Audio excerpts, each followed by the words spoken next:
Oke, assalamualaikum warahmatullahi wabarakatuh. Ketemu lagi dengan channel Arif Sang Pencerah. Oke teman-teman, udah lama ya nunggu-nunggu ya. Asik. Ya, sebenarnya dari kemarin ya ada kendala. Kendalanya kenapa ya?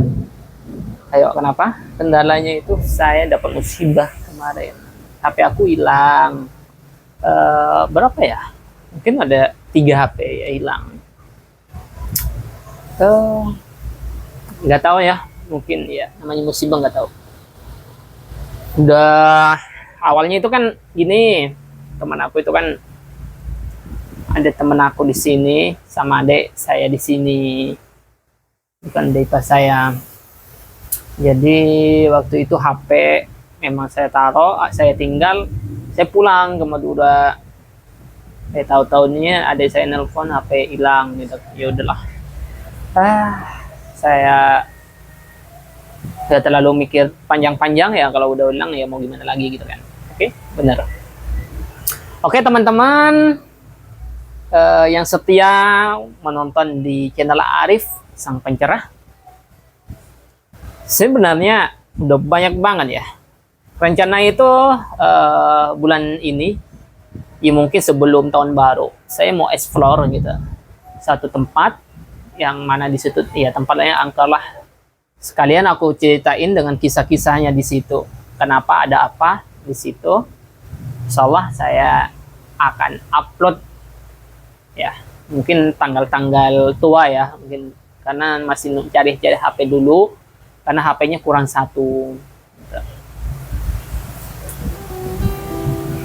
Untuk pembahasan sekarang itu ya apa ya, ada sih, aku ada cerita gitu kan dari teman saya.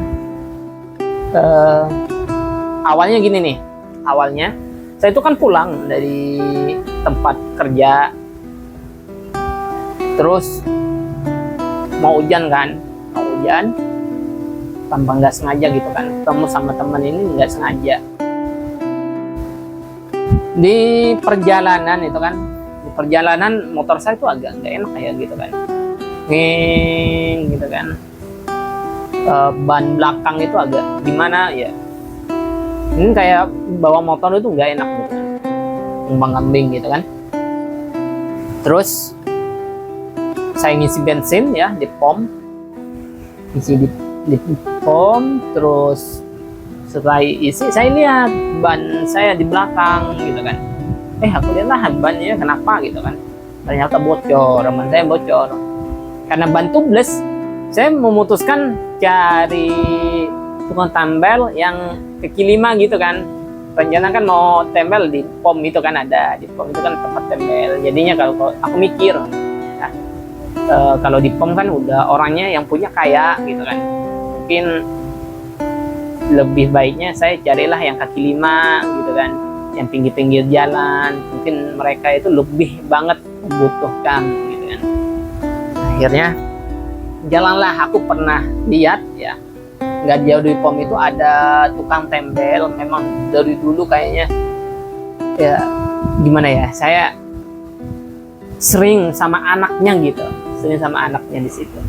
Anaknya masih kecil, mungkin sekitar umur 4 atau 5 tahunan gitu kan, ditemenin sama anaknya terus setiap kerja.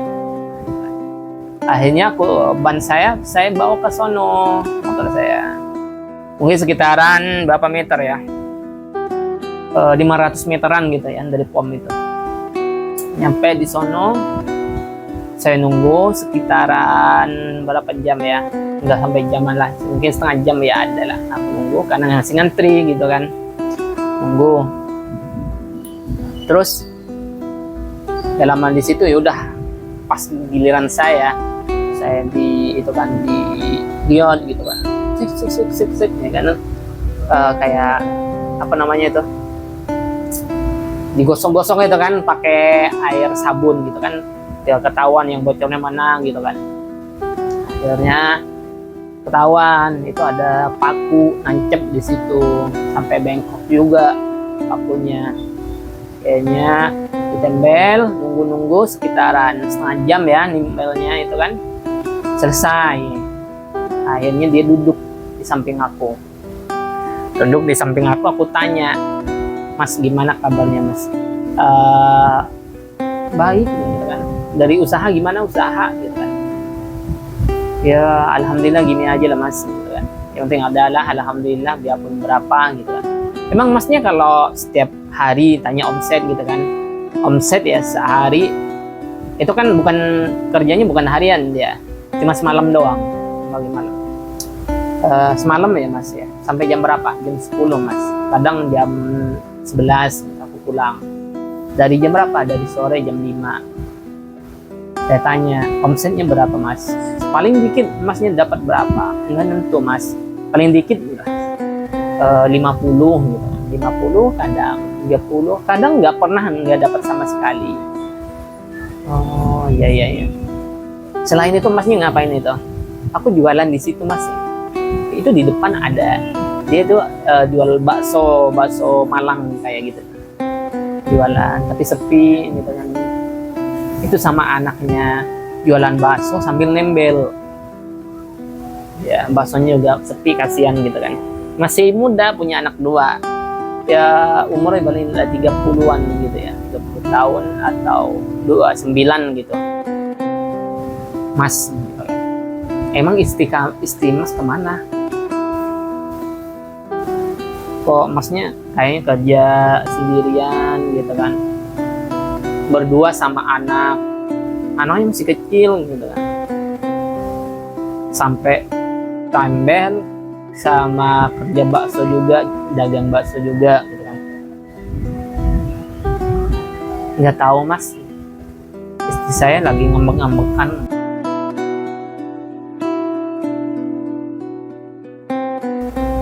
Ya tahu lah Mas, bingung dia. Coba cerita Mas, gimana, kenapa? Siapa tahu aku dapat solusi. Gitu. Iya Mas, aku kerja siang kerja bangunan saya Mas. Sembarang saya kerja.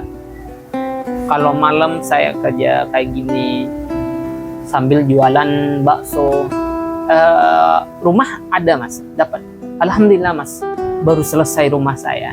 Iya, tapi nggak mewah kayak orang lah, yang penting nggak hujanan, nggak kepanasan. Oh iya. Terus sekarang istri ada di mana Mas? Ada di kontrakan, ada di rumah? Enggak Mas, ada di kampung. Di kampung bapak, di mertuanya Mas maksudnya. Iya. Udah berapa bulan Mas? Udah 5 bulan di sono. Nggak kesini sama sekali.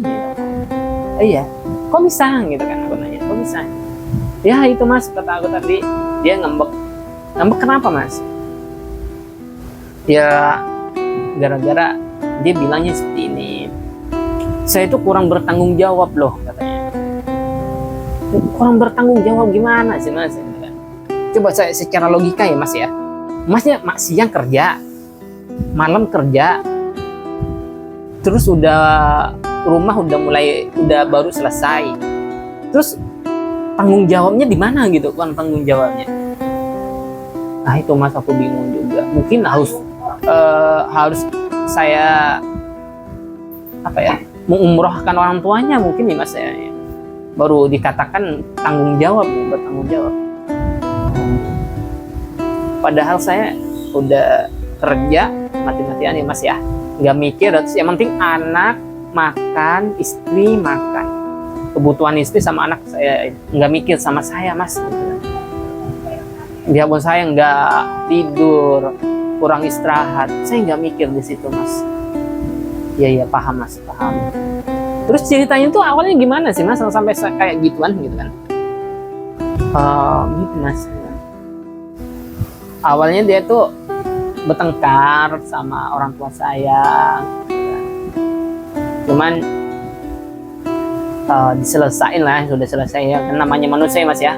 Kalau tinggal sama orang tua itu kan kadang sama orang tua enak, tapi sama saudara nggak enak. Sama saudara enak, nggak taunya dari yang itunya gitu kan.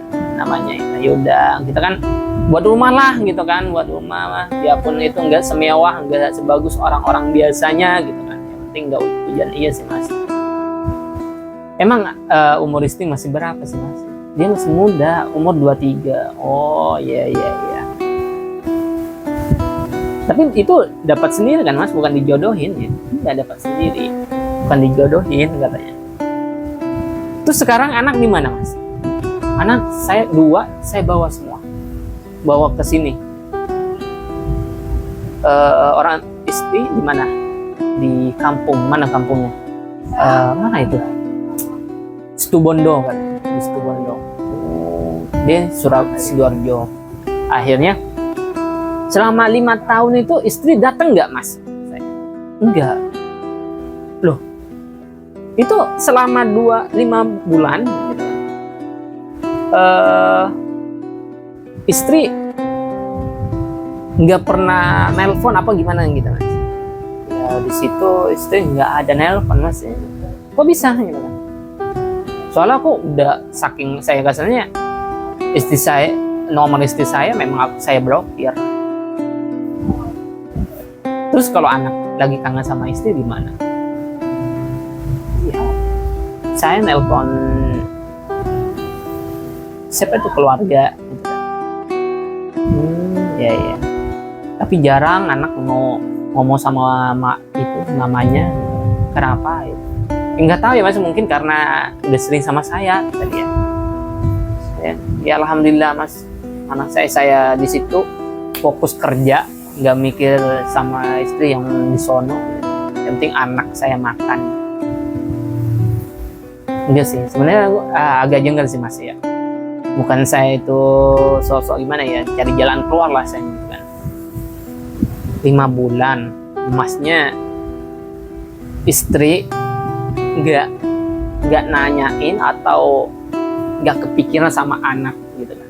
Seharusnya ibu itu sangat sensitif ya, perasaannya itu sangat gimana ya, dekat banget sekali namanya dengan anak. Saya heran nih, kayak gimana gitu Mas ya. Sebenarnya gini Mas gitu kan.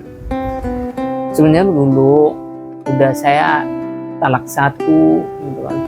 Oh ya, sama mertua suruh balikan, suruh balik, suruh rujuk, tapi aku nggak mau Mas. Ngapain gitu kan, sedangkan istri saya nggak peduli sama saya gitu kan, buat apa aku balik?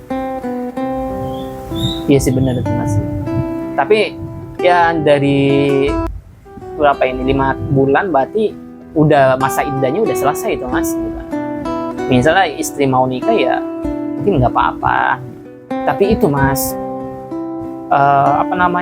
di pengadilan belum selesai. Saya kan sudah sering kesini, sampai biaya masalah di pengadilan ya kita gotong royong katanya biar kelar gitu ya. Ini sih Mas, tapi istri saya nggak mau gitu kan. Jadi kalau secara agama sih Mas itu udah cerai gitu kan, udah selesai gitu kan. Masnya kalau udah selama 5 tahun itu artinya tidak punya kewajiban untuk nafkah gitu kan, nafkah ke istri. Sekarang Masnya itu udah fokus saja sama anaknya. Bukannya saya itu enggak ngompor-ngomporin Masnya, cuman di situ mendingan daripada Masnya balikan di situ dengan istri nggak ada kepeduliannya sama Mas, ngapain gitu kan. Udah biarin aja, yang penting anak bahagia senang, hidupin lah. Kasihan itu ya mikirnya gitu kan. Saya bayangin di situ ya, kasihannya itu sama anaknya loh, tega banget orang tuanya gitu, mamanya itu tega banget. Itu masalah sepele, itu masalah ekonomi sebenarnya. Ya mungkin pemasukan memang si perempuan itu pemasukannya, pengeluarannya itu banyak, kayak harus ada bedak ini itu semacam skincare apa, baju gede ini. Intinya ya yang penting perempuan itu ada uang, ya bahagia gitu kan, anak sehat sih. Enggak, utama itu memang kebanyakan ya, bukan semuanya wanita seperti itu, enggak, mayoritas. Mungkin ya 80% gitu kan. Mereka itu memang harus dicukupi yang namanya ekonominya itu. Dalam artian ya mau apa itu harus ada, harus seleranya itu selera ya duit lah gitu kan. Tapi nggak apa-apa sih, memang fitrahnya seorang wanita itu seperti itu, berhias diri ya, sukanya berhias apa semacamnya, itu memang sukanya wanita. Cuman setidaknya itu buat saya itu seharusnya mikirlah anak gitu kan, anak loh itu apa namanya, gantungan hati gitu. Anak itu gantungan hati ya, namanya setiap wanita, setiap orang manusia itu nggak sama ya teman-teman ya. Mungkin teman-teman akan kalau ada di posisi itu juga akan merasakan gimana ya kejanggalan itu. Kalau buat saya itu anak itu segalanya loh. Segalanya itu. Yang penting anak sehat. Masalah istri aneh-aneh gitu kan, nggak masalah gitu. Mintanya yang aneh-aneh nggak masalah.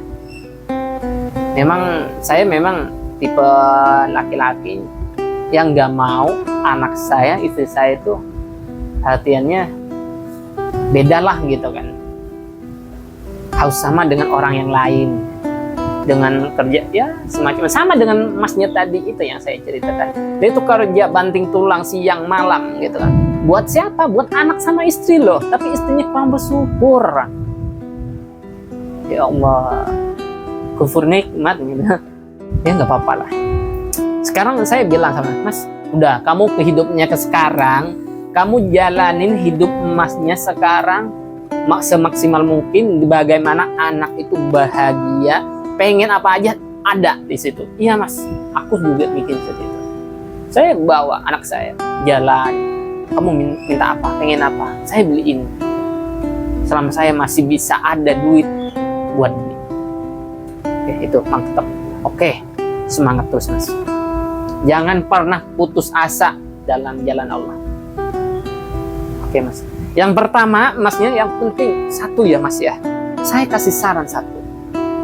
Jangan sampai lupa sholat Mas. Sholatnya ini jangan lupa. Ya, Alhamdulillah Mas, semenjak kejadian ini, semenjak istri kayak gini, saya mulai balik ya. Saya mulai berubah insaf. Saya mulai sholat semacamnya. 5 waktu saya nggak pernah ini. Kalau subuh itu anak saya kadang bangunin saya Mas buat sholat subuh. Ya Allah itu. Berarti anak sekarang, anaknya Mas sekarang udah bersama Mas semua. Iya, cuman yang anak pertama itu ada di pesantren, saya taruh di pesantren. Oke, bagus itu Mas. Karena itu cadangan Masnya, itulah celengan ya buat akhiratnya nanti. Nanti Masnya jangan sampai ibadahnya kendor lagi. Kalau bisa ditingkatkan, terutama sholatnya Mas. Segala kunci dari segala ibadah pahala itu ada di sholat. Penting itu aja lah Mas. Oke. Setelah itu aku kepikiran banget ya di situ. Ya Allah, dalam hati cuma doa aja yang dapat saya kasih sama Masnya. Mungkin kalau secara dengan material aku nggak bisa ngasih kayak orang-orang lain, karena kehidupan saya juga ya seperti juga cukup ya, nggak lebih gitu kan. Kalau mungkin orang lain lebih, saya cukup ya, mungkin cukup dalam arti aku mintanya ya kalau masalah rezeki yang cukup lah gitu kan, nggak usah lebih gitu. Kalau lebih ya udah rezeki saya gitu, bonus lah dari Allah gitu. Akhirnya saya mutusin pulang karena udah malam juga, sekitaran jam 9 gitu kan. Kasihan karena adek sendirian di tempat usaha. Sampai di tempat usaha, sering aku lewat berjumpa sama Masnya itu. Ngomong-ngomong ya tentang explore tadi gitu kan. Explore tadi. Rencana itu kan aku mau explore tuh, Kan ini dari kemarin aku kan konten tentang kisah-kisah mistis juga, horor juga. Makanya aku explore yang tempat horor langsung gitu kan. Mau terjun langsung di tempat horor yang pengen seperti apa sih explore gitu kan. Aku penasaran sebenarnya. Karena aku sebelumnya nggak pernah explore gitu kan. Kalau masalah ya takut ya, mungkin ada takutnya sih. Dikit. Cuman saya ada teman, dia tuh udah pengalaman gitu, nggak takut. Jadinya kan istilahnya orang takut berteman dengan orang yang nggak takut, jadinya nggak takut gitu lah. Penting jangan lupa baca selawat sama ayat kursi. Baca aja ayat kursi terus gitu ya. Oke teman-teman ya, cuma ini nih yang dapat saya sampaikan, kisah-kisah ya. Ya mungkin selanjutnya ya, atau besok kapan gitu, saya insya Allah mulai aktif lagi. Karena nunggu satu ya, kendala kemarin HP hilang, kedua tripod saya rusak. Oke. Jangan lupa di subscribe ya, di share dan komen. Assalamualaikum warahmatullahi wabarakatuh.